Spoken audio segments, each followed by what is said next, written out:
aujourd'hui à Obojoletta afin de célébrer pour la première fois Maria Gentile.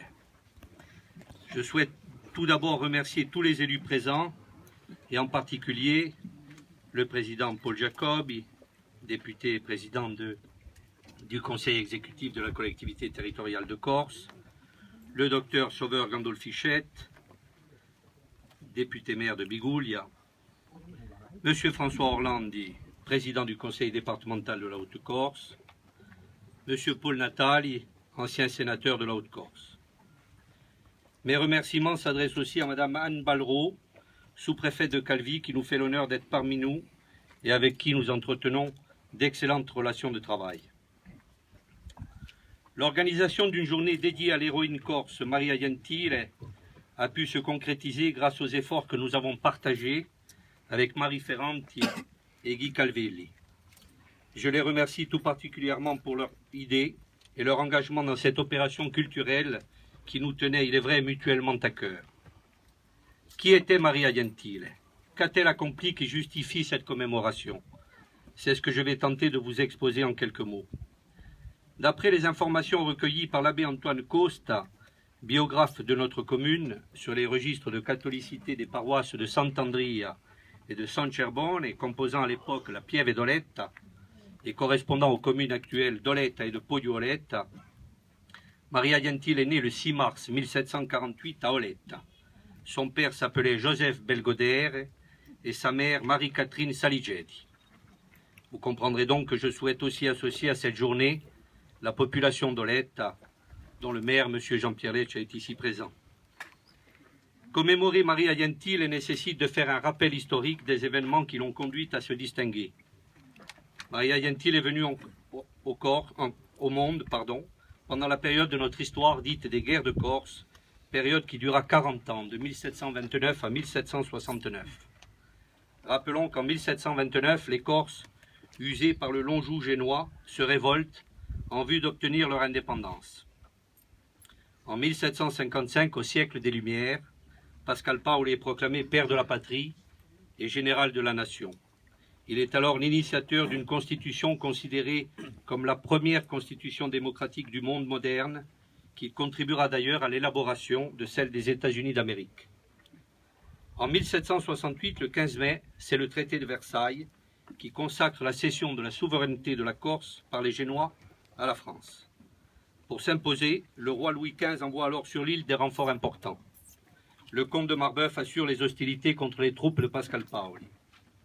En septembre 1768, le marquis de Chauvelin s'empare d'Oletta, où il établit son quartier général à la tête d'une garnison de 1500 soldats qu'il place sous le commandement du marquis d'Arcambal. Malgré la victoire des Nazionali à Uborgo le 8 octobre 1768, l'étau se resserre, en particulier dans le Nebbio, région stratégique permettant de contrôler les passages entre Saint-Florent et Bastia. Au début de 1769, Pascal Paoli, voyant les Corses pleins d'ardeur dans le Nebbio, envisage alors de lancer une attaque sur Oletta en s'appuyant sur un stratagème conçu par l'abbé Francesco Antone Saligedo, surnommé Peverino, destiné à neutraliser la garnison. En l'occurrence, il avait été envisagé d'introduire un groupe d'individus par la porte démurée d'une cave située au Montadio, qui est un hameau d'Oletta, et appartenant à Don Pietro Lecce, de les faire passer de là à la maison Santa Maria, où se trouvaient 4 officiers et leurs hommes, et de la sorte, s'étant emparé de ce poste important, favoriser le succès d'une attaque concomitante du village par 2 détachements de Corse, l'un venant d'Olmeda et l'autre sortant de Poggio. D'Arcambal ayant été instruit par Pietro Boccheggiampe de ce projet, fit procéder à de nombreuses arrestations. Marbeuf ordonne que les inculpés soient traduits devant un conseil de guerre sur les chefs d'inculpation de conspiration et de complot contre le service du roi, alors que le prétendu crime n'avait pas encore reçu un commencement d'exécution. L'instruction commencée le 13 février 1769 fut terminée le 3 mars. Le procureur général, sans plus ajouter aux faits établis par ce conseil, a finalement aggravé l'accusation des prisonniers qui se trouvèrent non seulement inculpés de conspiration, mais également de crimes de haute trahison et par conséquent de crimes de lèse-majesté pour avoir voulu égorger les officiers et soldats de la garnison. Le 17 juillet 1769, la juridiction de jugement, saisie du cas des 30 mises en cause, dont 18 seulement sont incarcérés, rend sa décision. Les peines les plus lourdes concernent 5 patriotes, dont Pietro Lecce, Francesco Antonio Santamaria di Totò, Dominique Cermolacci, tous 3 d'Olette, Jean Guidoni et Jean-Camille Guidoni de Poggio, sont condamnés au supplice de la roue, après avoir été soumis avant leur exécution à la question ordinaire dite des canettes et à la question extraordinaire dite de la corde, qui demeurait à l'époque en vigueur en cas de condamnation à mort. L'exécution de la sentence eut lieu le 25 septembre 1769. Après avoir fait amende honorable devant la porte principale de la cathédrale Sainte-Marie de Bastia et de celle de l'église d'Olette, les condamnés ont été conduits au couvent Saint-François, où ils ont enduré leur supplice. Ensuite, leurs corps martyrisés furent exposés, face tournée vers le ciel, sur des roues dressées à cet effet et privées de sépulture.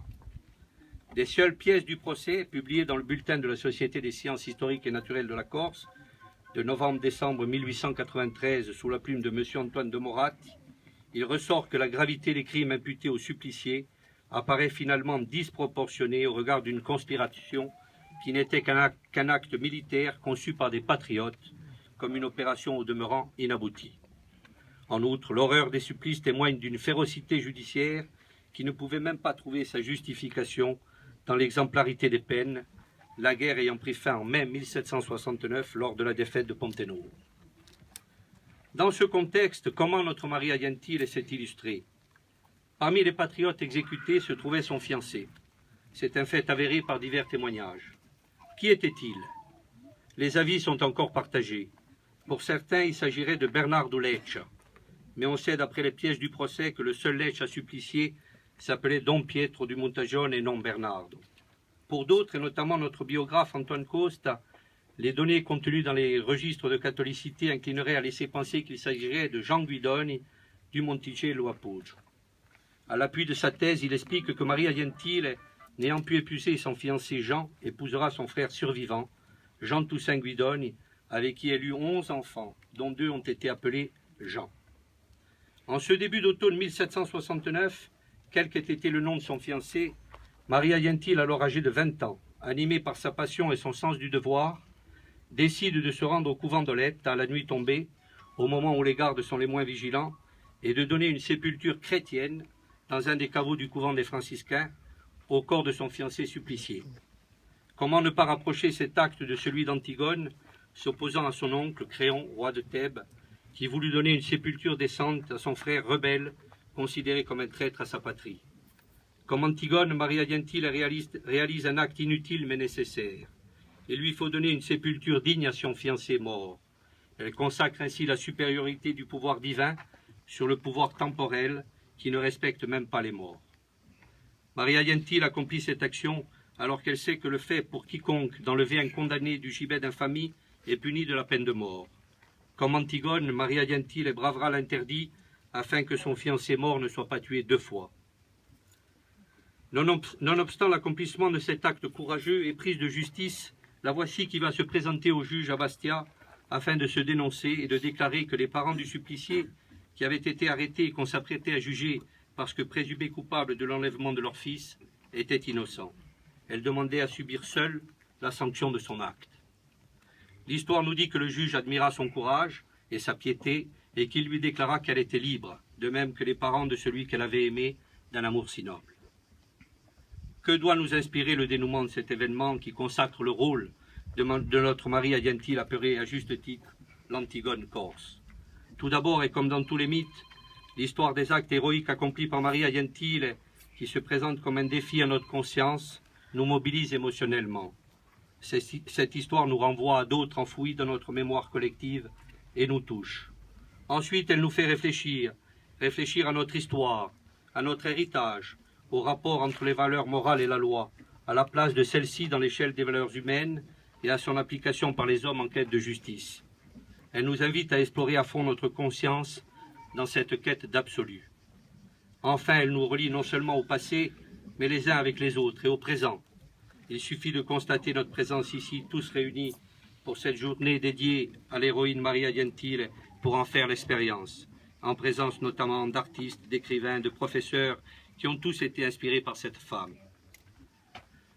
J'espère que cette journée vous aidera donc à mieux connaître Maria Gentile et qu'elle nous donnera à tous la force de vivre ensemble, dans un esprit de fraternité, de responsabilité et de paix. Voilà, je vais conclure en vous précisant que Maria Gentile, épouse de Jean Toussaint Guidoni, habita avec sa famille nombreuse cette maison, aujourd'hui en ruine, où dans quelques instants nous dévoilerons une plaque à sa mémoire.